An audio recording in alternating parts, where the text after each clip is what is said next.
Harry Chan writes, "Greetings, sons and daughters of AMC. I've been watching religiously since 2012. I thought Edge of Tomorrow was a surprisingly well-reviewed, fascinating movie, but it got lost in the shuffle between other highly anticipated summer movies and didn't fare as well as it should have in the box office. Would it benefit the studio to re-release it in the fall when less fanfare movies are out to allow it to get the box office treatment it truly deserves?" I mean, we've talked about this before. The problem with the box office success, and we won't go into detail on this, but the problem with the box office success, or lack thereof, of Edge of Tomorrow was not where it was opened. It was one of the most inept, terrible marketing campaigns I've ever seen, and that misrepresented its film completely bad and told the audience, the potential audience, this was going to be one movie, and it wasn't that movie. It was actually something really great.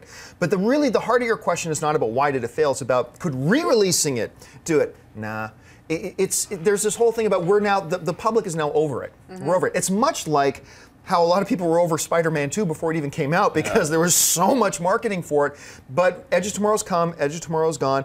Re-releasing it wouldn't really have much of an effect unless it's like one of these small little gem films that nobody sees, but then it gets Oscar buzz, and then a studio decides to re-release it just before the Oscars because there's something there for that. But otherwise, I don't see it working very. Can you see a scenario where something like a re-release this close to when it's originally out could actually work? Absolutely, they did it last year at Pacific Rim. Here's the thing, movie costs $175 million to make.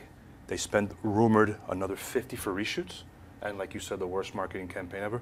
When it came on tracking, and then the numbers came in low, they spent even more money to get it out into theaters. So they're all in. The movie hasn't even made $95 million here.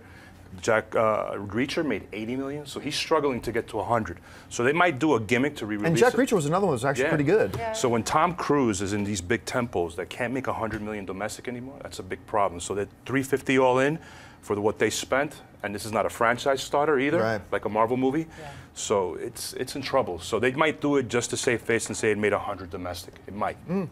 Christian? As far as that point goes, to try to push it to the 100 million mark, I can see them trying to do it. I ultimately don't think it would really work because what Edge of Tomorrow did, the reason that it was successful at all, it didn't have a great opening weekend.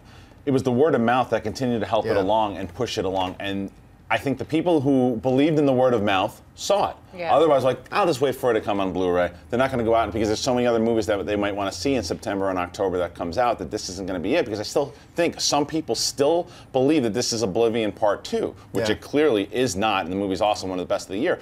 But that's why I don't think they would re-release it. There's too much coming out. Warner Brothers, again, might have some other stuff that they're working on for Oscar pushes that they don't want it to get in the way. So having a bad summer. Really bad summer.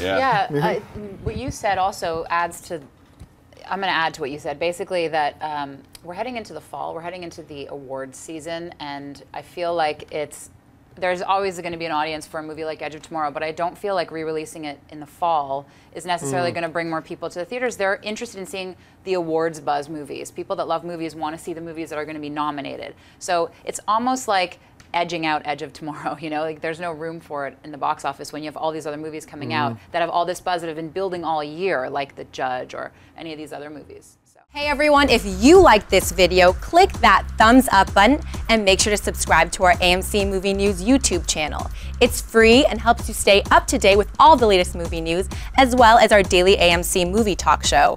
Also, make sure that you follow us on Facebook and Twitter to stay up to date with all of our special promotions, contests, and prize giveaways.